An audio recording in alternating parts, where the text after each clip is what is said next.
Здравствуйте, уважаемые телезрители! В эфире информационный выпуск Камшейпшара. Я и мои коллеги расскажем вам о главных событиях дня. Сегодня в выпуске. Аслан Бжаня проинспектировал ход ремонтно-восстановительных работ в столице, затем провел совещание с активом города.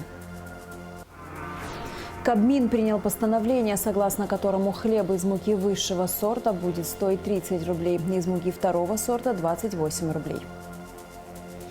В Министерстве по налогам и сборам подвели итоги деятельности за первое полугодие.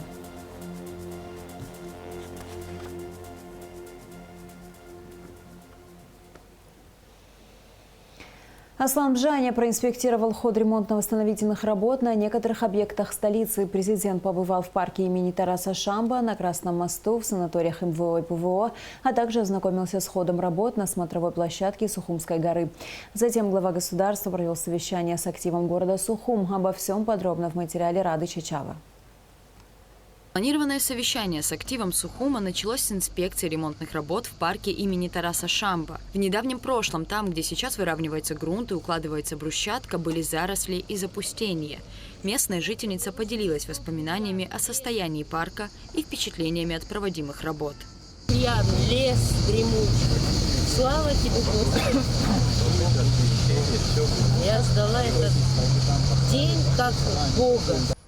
Глава столичной администрации Беслан Эшба проинформировал президента, что на данный момент уже заменена дренажная система, чтобы вода не стояла в зеленых зонах и уходила в центральную ливневку. Проводится расчистка территории и планируется отремонтировать фонтан, сохранив его первоначальный облик. С рыбками, жившими в фонтане, все в порядке. Их на время ремонта переселили в фонтан парка имени Шинкуба. Уже пошли такие работы поверх, сверху, выравнивание грунта, укладка плитки. Восстановление фонтана работы ведутся. Фонтан будет воссоздан. Будет реконструирован. Да, В историческом виде, как да, он так был. точно. Восстановим, отреконструируем. Там была раньше карусель.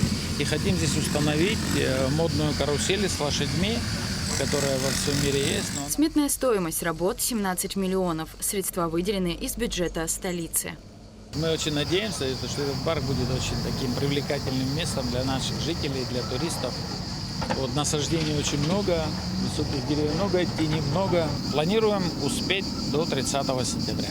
Затем президент ознакомился с ходом восстановительных работ исторического комплекса смотровой площадки на подъеме к Сухумской горе.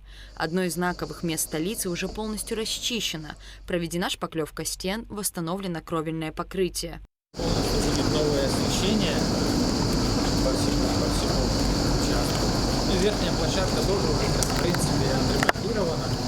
Беслан Эшба проинформировал президента, что работы будут завершены ко Дню Победы 30 сентября. Далее президент побывал на Красном мосту. Беслан Эшба отметил, что по завершении работ будет полностью воссоздан изначальный вид моста. Конечной точкой инспекции стал санаторий МВО, в котором на данный момент активно идут восстановительные работы. Коммерческий директор комплекса Юлия Кулиева рассказала президенту о восстановлении крытого бассейна, расположенного на территории санатория.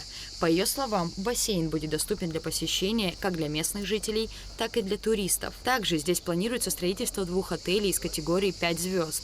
Юлия Кулиева проинформировала, что в ходе восстановительных работ не нарушается изначальная архитектурная концепция зданий, а также учитывается ландшафт и окружающая природа. Главная цель – сохранить ее. В августе месяце будем здесь принимать гостей. У нас уже есть брони. Очень много здесь было проведено работ. Были заменены все инженерные коммуникации. Видите, фасад уже практически привели в порядок. По словам руководителя медицинского направления Оксаны Поляковой, здесь планируют открыть клинику инновационной косметологии, которая будет работать как для туристов, так и для местного населения. Здесь 2 этажа. Это блок на 2-м этаже, операционный блок, да, то есть это многопрофильная операционная, это малая операционная. Здесь будет собственное центральное стерилизационное отделение, да, и здесь палата интенсивной терапии, и здесь располагаться будут врачи. Сюда дальше идут ординаторские, да, то есть и палаты для пациентов. Восстановительные работы проводятся по всей территории санаториев МВО и ПВО. Комплекс «Орхидея», по словам Юлии Кулиевой, уже практически восстановлен. В нем 74 номера. 14-этажный корпус на данный момент также полностью восстановлен и уже запущен в работу. В нем 148 номеров. Проведены реставрационные работы прилегающего парка. Аслан Бжаня осмотрел и номера комплекса. Также президент осмотрел работы по установке моста, который соединит части набережной санатория с городской набережной. На данный момент установлены сваи и идет расчистка территории. Конструктивное предложение, бетонные основания ему. Наша инспекция строительности, они дали рекомендации свои, вот такое свайное поле, для того, чтобы потом соорудить мост. Они придерживаются этого предложения, в принципе, начали. Первым этапом, как рассказала Юлия Кулиева, завершение которого планируется в первых числах августа, будет запущено в работу 600 номеров. На данный момент территория санатория восстанавливается повсеместно. Запустили в работу и столовую. После инспекции по объектам президент провел совещание с активом Сухума, в котором приняли участие депутаты городского собрания и парламента республики. Беслан Эшба рассказал об итогах работы столичной администрации за первое полугодие. Так, доходная часть бюджета столицы выполнена на 124%. При плане в 579 миллионов рублей в бюджет поступило 718 миллионов. По словам Беслана Эшба, собственные доходы бюджета города увеличились на 154 миллиона по сравнению с аналогичным периодом прошлого года. Спецналог 123% или 32 миллиона 512 тысяч. Патентный налог 139%, 4 миллиона 170 тысяч. Налог на имущество 162%, 26 миллионов 641. Налог на прибыль 120%. Подоходный налог, тоже могу назвать цифру, 277 миллионов по налогу на прибыль. Подоходный налог 129%, 344 миллиона 38 тысяч. Земельный налог 146%, 13 миллионов 170. И акциз 87%, 16 миллионов 216 тысяч. Акциз, он, как правило, во втором полугодии превышает платежи более 100%. Это тенденция, она ежегодная, мы ее отслеживаем. Президент поблагодарил руководство города за подробный отчет, отметив, что в последние 3 года наблюдается положительная динамика в развитии столицы. Тем не менее, Аслан Бжани отметил, что не все проблемы города оцифрованы в отчете. Например, существует нехватка детских садов и школ, сложности с утилизацией твердых бытовых отходов и энергетикой, ремонтом крыши фасадов высотных домов в новом районе, повышением заработной платы работникам бюджетной сферы, пенсий и пособий инвалидам и ветеранам. Речь идет о десятках миллиардов рублей, не об одном десятке. Мы можем об этом не говорить, мы можем все заморозить и медленно вот идти такими шагами вперед. Это я не упрекаю вообще. Но если у нас столько времени, конечно, у нас есть потенциал. Потенциал – это еще не значит, что он работает на население. Он может остаться неиспользованным. Коль скоро мы заявились и являемся независимым государством, прежде всего независимость нужно наполнить экономическим содержанием. Понятно, что наша страна туристическая. Вот здесь депутаты говорили о том, что вот кто-то строит гостиницы. Так, конечно, строят гостиницы, и это хорошо. Но у нас гостиниц должно быть в 20, в 30, в 40 раз больше. И финансовая модель сегодня выгодна, когда часть гостиницы, никто не собирается никому давать право строить апарт-отели. Хотя сейчас это происходит не отрегулировано, чтобы там не было гостиничных номеров.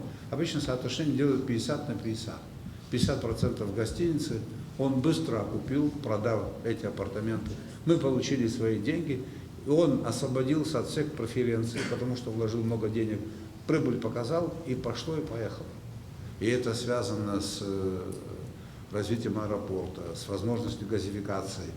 Аслан Бжани также рассказал, что в ближайшее время будет подписан указ, который будет зонировать территорию столицы и лимитировать строительство в городе. Насчет генерального плана развития города я ничего сказать не смогу. Это серьезный документ и большие деньги. Будет указ президента, который будет зонировать город Сухум и регламентировать некоторые вещи, связанные со строительством. Такой документ готовится. В ходе встречи президент обсудил с участниками совещания целый ряд актуальных вопросов. Рада Чачава, Алексей Гухава, Роберт Ломия, Абхазское телевидение. Хлеб в Абхазии подорожает на 2 рубля. Кабмин принял постановление, согласно которому хлеб из муки высшего сорта будет стоить 30 рублей, из муки второго сорта – 28 рублей. Все члены правительства рассмотрели 10 основных и 11 дополнительных вопросов. Был утвержден индикативный план социально-экономического развития Абхазии на следующий год, а также временные ставки вывозных таможенных пошлин и экспортные цены на лом черных металлов. О самых важных решениях правительства в материале Алики Трапш. Члены правительства установили новые цены на хлеб и муку. Хлеб из муки высшего и второго сорта подорожает на 2 рубля. Теперь 1 килограмм хлеба из муки высшего сорта будет стоить не более 50 рублей, а 0,6 килограммов не более 30 рублей. 1 килограмм хлеба из муки второго сорта – 47 рублей, а 0,6 килограмм – 28.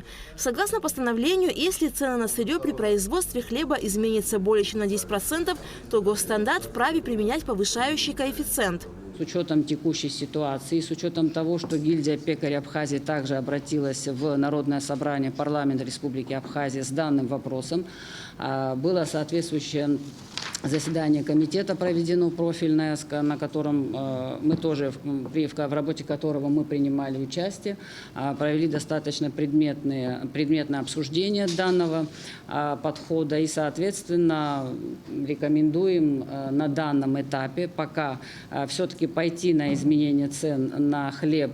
Повышение предусматривается в размере 2 рубля на хлеб из муки высшего сорта и хлеб из муки второго сорта. Кабмин внес изменения в ведомственную целевую программу развития сельского хозяйства на 2023 год. В программу включили расходы на приобретение реагентов для нужд Республиканской ветеринарной лаборатории в сумме 840 тысяч рублей. Реагенты необходимы для проведения анализов меда и медовой продукции.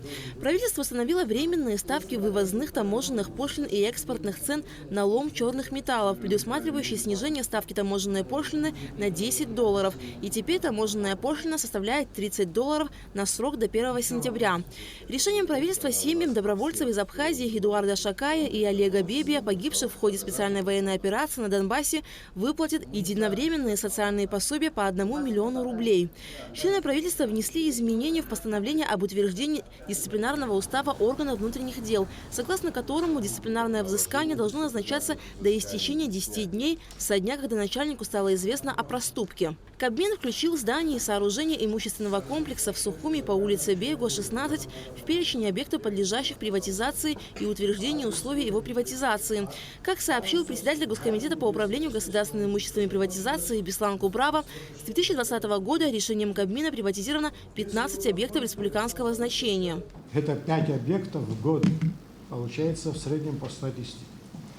Для сравнения могу сказать, что с 2014 по 2020 год было приватизировано 54 объекта. Вопросы приватизации у нас не проходят, уважаемые коллеги, так вот обратились, и в течение 2-3 недель вопрос так не рассматривается, месяцами изучается, выносим на заседание, и результаты такие. Из 15 объектов 5 можно считать имеющие определенное значение, крупные. Допустим, как санатория «Кавказ» в Гагре, значит, Новоафонская, значит, Абхазия, вот, в Гудауте, что было приватизировано тоже так называемое рыболовецкое хозяйство, а все остальные объекты из 15, Александр Владимирович, уважаемые коллеги, это встроенные помещения под жилым домом, какой-то там ангар, незначительные 200-300 квадратных метров. Вот такая статистика, чтобы было понятно для общего понимания. Распоряжением правительства вдова репатрианта Казбека Биджева, погибшего в ходе боевых действий в ЛНР, освобождается от уплаты стоимости жилья при передаче ей в частную собственность из Государственного жилищного фонда. Помимо этого, также от уплаты стоимости жилья при передаче ему в частную собственность освобождается Тайфун Куацба. Кабинет министров утвердил индикативный план социально-экономического развития Абхазии на 2024 год. Документ представила вице-премьер, министр экономики Кристина Гозган. Совокупный объем производства товаров, работ и услуг спрогнозирован в сумме 150 миллиардов, в том числе в сельском хозяйстве 11 миллиардов, внешнеэкономическая деятельность 46,3 миллиарда рублей. Рост по отношению к фактическим показателям 2022 года составил 34% и к плановым показателям 2023 года 18%. Без учета сельского хозяйства и внешнеэкономической деятельности прогноз сформирован в объеме 92,4 миллиарда рублей. Это на 24,6% больше аналогичных показателей, которые запланированы на 2023 год, и на 30% больше по сравнению с фактическими показателями 2022 года. Наибольшая доля совокупного объема производства товаров, работ и услуг приходится на торговлю, это 59%, промышленность 10%, и отрасль курорты и туризм 11%. Соответственно, оставшаяся доля удельного веса распределена между другими отраслями. Объем промышленного производства планируется в размере 9,2 миллиарда рублей, что на 1,5 миллиарда больше запланированных показателей этого года.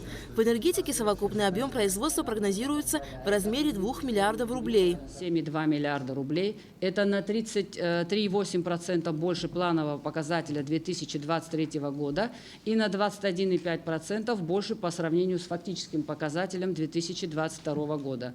Наибольшая доля совокупной прибыли по всем отраслям экономики приходится также на торговлю, это 36%, промышленность 20%, курорты и туризм 19% и связь 11%. В 2024 году представленные базовые индикативные показатели позволяют нам сегодня формировать доходную базу государственного бюджета целиком в разрезе бюджетов системы. Но, наверное, самое важное в этом смысле, что мы будем опираться в том числе и на фактические показатели исполнения. То есть те администраторы доходов, которые обусловлены, это, соответственно, Министерство по налогам и сборам, Государственный таможенный комитет. Будем обращать внимание на показатели индикативного плана, плюс фактические. Почему говорю плюс? Потому что минуса уже у нас который год нет. И очень надеемся на то, что так будет и в будущем. Премьер-министр Александр Анкваб обратил особое внимание в необходимости учета и контроля, чтобы показатели фактических доходов в различных отраслях не оставались в тени. При подготовке бюджета внимательно посмотрите цифры. У нас есть реально заниженные цифры. Верните их туда, куда положено. Тогда и бюджет будет другой, и доходы будут другие. Никто не говорит, уменьшите наши расходы. Кто-нибудь говорит, Владимир Валерьевич? Нет, мы только наращиваем. Назовите мне одно ведомство, которое требует уменьшить расходы. Доходы, вот этим надо заниматься. В том числе, которые реальные, но не обозначены. Члены правительства одобрили перевод 2 земельных участков сельхозназначения площадью в 0,20 и 0,15 гектаров в селе Алахадзе в категорию земли населенных пунктов и предоставили компаниям Агепста и Мечта для строительства гостиниц. Алика Трапштимур Гугохи, Абхазское телевидение. Министр внутренних дел Роберт Киут и уполномоченный по правам человека в Абхазии Анна Скишмария провели рабочую встречу по вопросам взаимодействия аппаратов ведомств. Стороны договорились о проведении мероприятий по мониторингу мест лишения свободы в Республике Абхазия, а также поддержанию постоянного канала коммуникации между главой МВД и омбудсменом. Задержан житель Галского района, который на своем приусадебном участке возделывал наркосодержащие растения в крупном размере. Подробности в оперативной съемке МВД. В селе Бгоура Галского района задержан Чикватия Каха Геронтьевич 1971 года рождения. Последнему вменяется незаконное возделывание наркосодержащих растений в крупном размере. Запрещенные к выращиванию на территории Республики Абхазия растения конопли Южно-Краснодарской гражданин Чикватия культивировал на своем приусадебном участке. Корни растений, содержащие наркотически активные компоненты и пригодные к использованию в качестве сырья для изготовления наркотического средства, обнаружили и изъяли сотрудники уголовного розыска отдела внутренних дел по Галскому району. В отношении Кахи Чикватия по части 2 статьи 228 Уголовного кодекса Республики возбуждено уголовное дело. Расследование проводит следственная группа Галского РОВД. Почти 30% перевыполнения плана. В Министерстве по налогам и сборам подвели итоги деятельности за первое полугодие. В работе коллегии приняли участие руководитель администрации президента Джансух Нанба и министр финансов Владимир Делба. Смотрите репортаж Гугуцы в Иордании. По результатам работы за первое полугодие общий объем налоговых платежей, администрируемых МНС, поступивших в госбюджет, составил 1 миллиард 893 миллиона рублей. При плане 1 миллиард 463 миллиона. В выполнении 129%. В суммарном выражении перевыполнение составило 430 миллионов рублей. Плановые показатели выполнены по следующим налогам. Налог на прибыль составил 126%, подоходный налог 135%. НДС 124%, земельный налог 136%, налог на имущество 140%, спецналог выполнен на 117%, патент на 120%, госпошлина на выдачу свидетельства о присвоении ИНН выполнена на 140%. Показатель как акциз 96%. При плане 29 миллионов 541,1 тысяча рублей факт составил 28 миллионов 284,1 тысяча рублей. Динамика 146%. Такой показатель, как плата за выдачу акцизных марок, выполнен на 84%. При плане 1 миллион 750 факт составил 1 миллион 468,3. Динамика 84%. Сумма задолженности по налоговым платежам на 1 июля 2023 года по республике составила 1 миллиард 48 миллионов 89,1 тысяча рублей. Далее о проделанной работе отчитался начальник управления налогообложения юридических лиц Артур Саманба. Он рассказал, что за отчетный период проведено 314 документальных проверок, по результатам которых доначисление за нарушение налогового законодательства составило 98 миллионов 810,5 тысяч рублей. В том числе налогов 58 миллионов 346 тысяч рублей, штрафных санкций 40 миллионов 464,5 тысяч рублей. Средняя сумма доначисленных за одну проверку 314,7 тысяч рублей. Всего на текущий момент на налоговом учете состоит 14 859 индивидуальных предпринимателей. За аналогичный период прошлого года на учете состояло 13 479 человек. Количество объектов налогообложения – 20 753. В сравнении с прошлым годом на 2768 объектов больше. Общий объем налогов, поступивших в государственный бюджет от деятельности индивидуальных предпринимателей и физических лиц, составил 319 миллионов. Динамика по сравнению с аналогичным периодом 2022 года составила 120%. Было проведено 29 документальных проверок. По результатам проверок выявлены нарушения налогового законодательства на сумму 38 миллионов 196,9 тысяч рублей. Было проведено 15 комплексных налоговых проверок. Доначислено налоговых платежей на общую сумму 21 миллион 185,7 тысяч рублей. Правовым управлением ведомства разработан проект закона об упрощенной системе налогообложения. Кроме этого проекта были разработаны следующие проекты нормативно-правовых актов. Это проект постановления Кабинета министров, предусматривающий вопросы возмещения налога на добавленную стоимость дипломатическим представительствам. Проект постановления Кабинета министров о создании подведомственного учреждения службы технической поддержки Министерства по налогам и сборам. И положение по Министерству по налогам и сборам Республики Абхазия, которое на настоящий момент уже было принято. В начале 2023 года в целях упорядочения работы министерством был разработан и внедрен проект программного обеспечения налоговой декларации по НДС. Внедрение декларации НДС дает возможность значительно сократить трудозатраты на обработку информации, которая ранее осуществлялась вручную. Также учет декларации в программном обеспечении МНСРА дает возможность ускоренного автоматизированного получения информации по нарушителям, не сдавшим налоговую декларацию в установленные сроки. Далее, в целях совершенствования информационного взаимодействия налоговых органов с налогоплательщиком, был разработан новый личный кабинет налогоплательщика. Управлением по работе с задолженностью были проверены и перенаправлены в систему судебных исполнителей 62 материала на общую сумму 249 миллионов 765 тысяч рублей. Из них 15 материалов по юридическим лицам и 47 материалов по индивидуальным предпринимателям.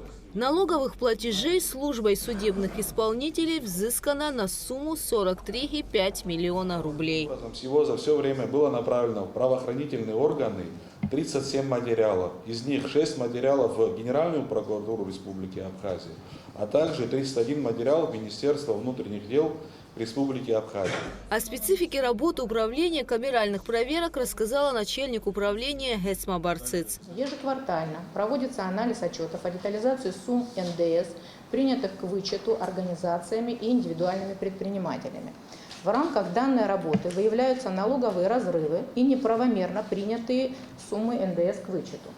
По результатам камерального анализа формируется также список налогоплательщиков, которые необходимо отнести к категории недобросовестных. За первое полугодие в МНС поступило 3800 деклараций от госслужащих. Внесены в электронную базу данных с последующей публикацией декларации 1144 должностных лиц, и сотрудниками Управления антикоррупционного декларирования проводится соответствующая работа по уведомлениям соответствующих организаций. Этап заполнения декларации завершается 1 августа. Все данные будут известны к сентябрю. Гугу Цавардания, Раму Камки, Абхазское телевидение. Прошло 30 лет со дня подписания Сочинского соглашения о прекращении огня между Абхазией и Грузией и механизме контроля за его соблюдением. Документ в 1993 году подписали премьер-министр Абхазии Сократ Джинджолия, председатель парламента Грузии Вахтанг Гагуадзе и министр иностранных дел России Андрей Козырев. Соглашение предусматривало вывод грузинских войск, ввод международных наблюдателей и миротворцев, а также безотлагательные переговоры о полномасштабном урегулировании конфликта под эгидой ООН и посредничестве России. Прекращение огня, однако, вновь оказалось сорвано. Обстрелы абхазских позиций продолжались. В таких условиях командование вооруженными силами Абхазии принимает решение о начале наступления на Сухум. Операция начинается 16 сентября. 27 сентября Сухум был взят, а через несколько дней абхазские силы взяли под контроль уже всю территорию республики. Более 90 фотографий было сделано в июле и августе 1993 года, накануне решающей битвы вооруженных сил Абхазии с грузинским оккупантом. В ЦВЗ открылась фотовыставка под названием «Абхазия. Лето 1993 год. Завтра была победа». Выставка организована Центром стратегических исследований при президенте республики в рамках празднования 30-й годовщины победы в Отечественной войне. На экспозиции побывала Сария Кварсхелия. Любое историческое событие, а война особенно, как в зеркале отражается в судьбах людей. Помимо сохранившихся официальных документальных материалов и кинохроники, личные истории в фотографиях становятся важным источником информации. Автор фотографии Вячеслав Чирикба сделал эти снимки за несколько месяцев до Великой Победы народа Абхазии в Отечественной войне 1993 года. Эти фотографии долго хранились у меня, пленка хранилась. И вот я недавно, буквально несколько месяцев назад, засканировал их и понял, что очень интересный материал. И решил им поделиться. Вот здесь кадры военные Гудауты, военные Гагры.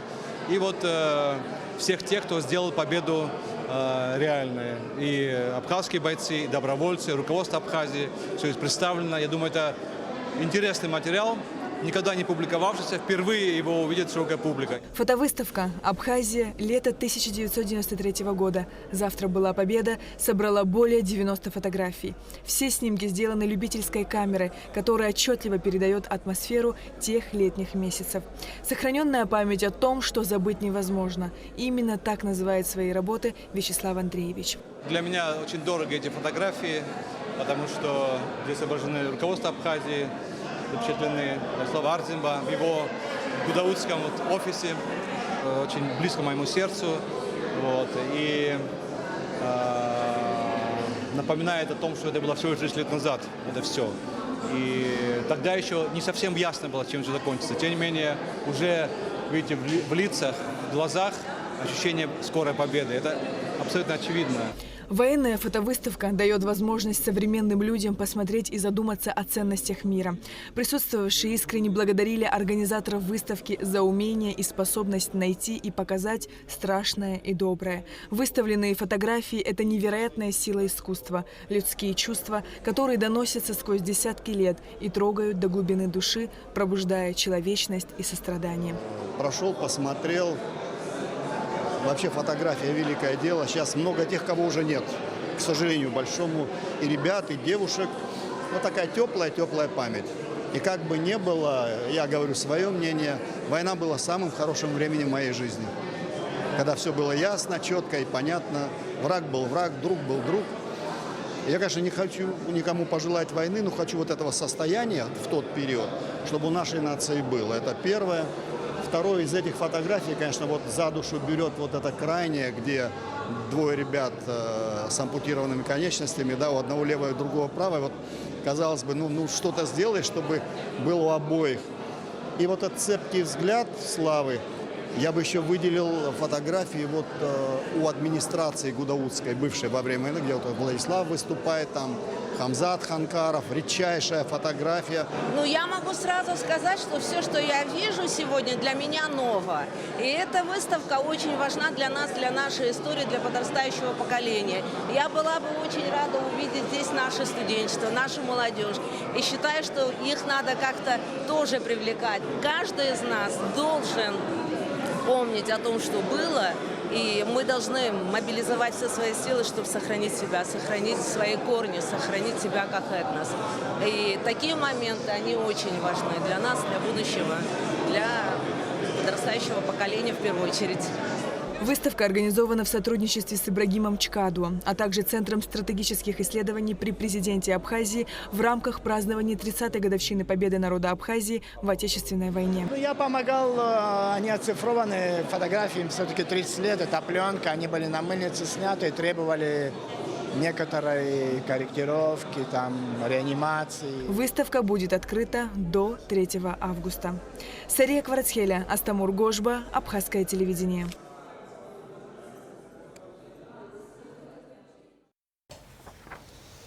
В Абхазии создан Союз ветеранов СВО. Возглавляет организацию ветеран специальной военной операции Дмитрий Киут. Инструкторы Всероссийского союза ветеранов СВО и Союза ветеранов СВО Республики Абхазия впервые провели занятия с резервистами страны. Среди участников занятий немало ветеранов Отечественной войны народа Абхазии, которые помнят, какой ценой дается победа. В дальнейшем подобные занятия планируется проводить на регулярной основе. И в завершении выпуска о погоде.